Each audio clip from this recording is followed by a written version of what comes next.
Railway కోడూరులో రాజకీయ సెగలు రాజుకున్నాయి. తనకు తన కుటుంబానికి ప్రాణహాని ఉందంటూ హర్షవీణ పోలీసులను ఆశ్రయించడం సంచలనంగా మారింది.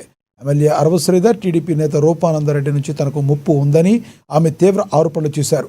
నియోజకవర్గంలో తమకు రక్షణ లేకుండా పోయిందని, చివరకు తమ లాయర్ కుటుంబానికి కూడా ముప్పు ఉందని ఆమె ఆవేదన వ్యక్తం చేశారు. రక్షణ కల్పించాల్సిన పోలీసులే సీసీ కెమెరాలు పెట్టుకోమని సూచించడం ఆమె విస్మయానికి గురి చేస్తుందని వాపోయారు.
ఏ